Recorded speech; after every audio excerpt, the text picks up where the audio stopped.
रऊफ क्लासरा का column senate की देग और जनूब का हिस्सा।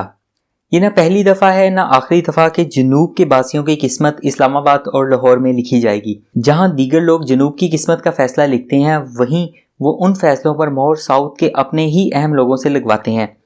यूं अगर कोई मेरे जैसा आवाज उठाने की कोशिश करे तो यही ताना दिया जाता है कि जनाब, आपके अपने ही लोग फैसला करने में शामिल थे। सब फंड लाहौर में खर्च करने के बाद भी ये कहा जाता है कि आपके एमएनए या एमपीए या वजीर क्यों अपने हिस्से की लड़ाई नहीं लड़ते, अपने यहाँ सड़कें क्यों नहीं बनवाते। इनकी बात में वजन मुझे उस वक्त महसूस हुआ जब मियाँ वाली मुजफ्फरगढ़ रोड, जिसे एमएम रोड कहा जाता है, की हालत जार पर मैंने रोलर डालना शुरू किया। तो सराइकी इलाकों से आने वाले किसी एमएनए या एमपीए को खुदा ने जुर्रत ना दी कि वो नकार खाने में तूते की आवाज़ सुनता और कुछ नहीं तो कुछ संगत ही दे देता और कौमी असम्बली या सूबाई असम्बली में रोला डालता कि खुदा का खौफ करें। सराइकी इलाकों से एक ही तवील सड़क गुजरती है जो कराची मुल्तान से होती हुई लिया बक्कर मियाँवाली से एक तरफ डेरा इस्माइल खान और पेशावर से काबिल तक ट्रैफिक का बोझ संभालती है, तो दूसरी तरफ ये मियाँवाली से तलागंग से होती हुई इन पसमानदा इलाकों को इस्लामाबाद से जोड़ती है। बरसों गुजर गए लेकिन सड़क ना बनी। 2 बरस पहले वज़ीर आला पंजाब सरदार उस्मान बुज़दार ने वज़ीर आज़म हाउस में अचानक होने वाली मुलाकात में मुझे बाजू से पकड़कर कहा था कि मुबारक हो रऊफ साहब, मिठाई तैयार रखें, एमएम रोड बन रही है। सहाफ़ी दोस्त साथ खड़े थे, उन्होंने मुझे मुबारकबाद दी क्योंकि ये वही दोस्त थे जिन्होंने उस वक्त मेरा मजाक उड़ाया था जब वज़ीर आज़म इमरान खान के हलफ के बाद सहाफ़ियों से होने वाली मुलाकात में मैंने एमएम रोड की बदहाली और इस पर रोज़ाना मजलूम ख़ानदानों की तबाही का नोहा पढ़ने की कोशिश की थी, तो वज़ीर आज़म समेत मेरे इन सहाफ़ी दोस्तों ने मजाक उड़ाया था। मुझे इस दिन एहसास हुआ कि जिस तन लागे सो तन जाने। बेचारे मुसाफिर इस एमएम रोड पर बरसों से प्यारों की लाशें उठाते आए हैं। उनकी सोच और हमारे यहाँ इस कमरे में मौजूद इलीट के दुखों की तरजीहात में कितना बड़ा फ़र्क है। खैर, जब मैंने ज़्यादा लिखा तो पिछले साल वफाकी वज़ीर मुराद सईद का मैसेज मिला कि वो मेरे शोर शराबे से बहुत मुतासिर हुए हैं और एमएम रोड अब पंजाब से उनकी वफाकी वजारत ने ले ली है और इसकी फिजिबिलिटी स्टडी हो रही है।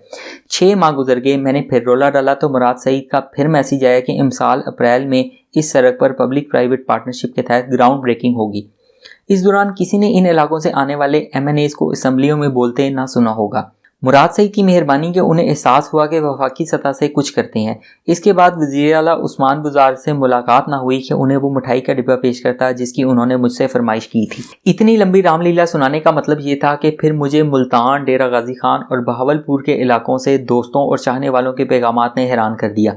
आमिर मतीन मुझसे पहले ही कुछ इन इलाकों से आने वालों की खिदमत, मदारत और मेज़बानी पर कभी चिढ़ते हैं तो कभी हंसते हैं, क्योंकि उन्होंने वो सब कुछ करीब से देखा जो मेरे अपने ही मेरे साथ करते हैं। कभी वो खुद को दुखी महसूस करते हैं जब उन्होंने सराइकी चैनल लॉन्च करने के लिए सराइकी लड़के लड़कियां मुश्किल से उनके माँ बाप को राज़ी करके इस्लामाबाद बुलाए, तो उनमें से कुछ बाद में मुल्तान बैठकर उनके खिलाफ ही साजिशें करते रहे कि एक सराइकी चैनल को एक लाहौर का पंजाबी कैसे चला रहा है, जो इन सब को पसमानदा सराइकी इलाकों से उठाकर ऊपर लाया था, जिसने सिखाया, नौकरियां दी, शनाख्त दी, उसी के खिलाफ साजिशें शुरू कर दी गई। आमिर मतीन ने खुद ही चैनल छोड़ दिया और कुछ अरसे बाद चैनल बंद हो गया। इसलिए जब वो अब भी मुझे इन कामों में मसरूफ़ और अपने ही लोगों के हाथों सोशल मीडिया पर दुरकत बनते देखते हैं तो इंजॉय करते हैं, जैसे कह रहे हो, लगे रहो मुन्ना भाई, हम तो बाज आए तुम्हारे सराइकियों की मोहब्बत से। हालांकि मेरा ख्याल था सराइकियों को किसी और का शुक्रगुजार होना चाहिए था या नहीं, लेकिन आमिर मतीन का ज़रूर होना चाहिए था कि जिसने इन सराइकियों की नई नस्ल को पसमानदा इलाकों से उठाया और कौमी सतह पर हीरो बनाया। इनकी ज़बान, कल्चर, सकाफ़त, शायरी, म्यूज़िक और अदाकारों को नई राह दिखाई। आज तक किसी से मैंने ना सुना कि आमिर मतीन का उनके लिए क्या रोल था, कैसे उसने इस मौजूदा तहरीक में अहम किरदार अदा किया जो अब एक तवाना आवाज़ बन चुकी है, जनूब को अलग सूबा बनाओ। जनूब के दुखों का मदावा करने की बातें पहले भी होती थी, लेकिन इस सराइकी चैनल ने इस पूरे प्रोसेस को तेज़ किया और नई नस्ल इस मुतालबे से जुड़ती चली गई। यही वजह है कि जनूब का सूबा, जिसे सराइकी लोग सराइकी सूबा कहलवाने पर पजीत हैं, तो हमारे पंजाबी भाइयों को जनूबी पंजाब कहलवाना पसंद है। अब तमाम सियासी जमातों के मंशूर और नारों में शामिल है। अब जनूब के लिए एक नया इशू सामने आ रहा है कि सेनेट के इलेक्शन होने वाले हैं और अब तक जो नाम सामने आए हैं उनसे लगता है कि पीटीआई, जिसने जनूब से इलेक्शन जीता है, वो सेनेट की सीटें 2018 के इलेक्शन की तरह बांटना चाहती है। 2018 के इलेक्शन में यही हाथ जनूब के साथ हुआ था जब पीटीआई ने सराइकी इलाकों से वोट लेकर हुकूमत तो बना ली, लेकिन खवातीन की तमाम मखसूस सीटें लाहौर में बांट दी। मज़े की बात है कि इस वक्त लाहौर शहर से 50 से ज़्यादा खवातीन मुख्तलिफ सियासी पार्टियों से MPA और MNA के कोटे से मुंतखब करना है। सब पार्टियों ने 2-3 को छोड़कर सब खवातीन लाहौर के पोश एरिया से मुंतखब कर ली। PTI ने तो रिकॉर्ड कायम किया जब उसने लाहौर के उस हलके में जहां से इमरान खान ने इलेक्शन जीता था वहां 15 खवातीन को मखसूस सीटों पर मुंतखब कर लिया।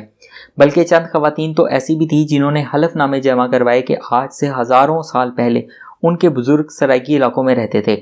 अगर आज वो लाहौर या इस्लामाबाद में रहते हैं तो क्या हुआ। बहावलपुर से एक लड़की मशल हसन का नाम लिस्ट में था, मगर सब बेगमात MNAs बन गई, वो मुंह देखती रह गई। अब वही कुछ सेनेट इलेक्शन में होता महसूस हो रहा है। दुनिया भर से सब डोनर्स, अरबपति और माल पानी खिलाने वाले इकट्ठे हो चुके हैं कि जिनकी जेबों में पैसा है उन्हें हर सूरत सेनेट में लाना है ताकि आने वाले बरसों में वो हमारे अखराजात पूरे करते रहें। इस दफ़ा भी सराइकियों के साथ वही सलूक होगा जो 2018 में जनूब से अकेली लड़की मशल हसन के साथ हुआ था। अब की दफ़ा भी आपको मुल्तान, बहावलपुर, डेरा गाजी खान से कोई नहीं मिलेगा। सब लाहौर, लंदन और अमेरिका के दोस्त अकोमोडेट होंगे जैसे पहले हुआ था। मेरे बहावलपुर, मुल्तान और डेरा गाजी खान के बेचैन दोस्त तरफ अपने बरक रफ्तार गोरे छाँव पर बांधें कि उन्हें सेनेट की 3 सीटें मिलनी चाहिए। आप लोगों को इन 3 सालों में से 1 mm रोड नहीं मिल सकी जिस पर दिन रात लोग मरते हैं और चल पड़े हैं सेनेट में 3 सीटें लेने। बंदा कोई चीज़ मांगने से पहले आईना ही देख लेता है।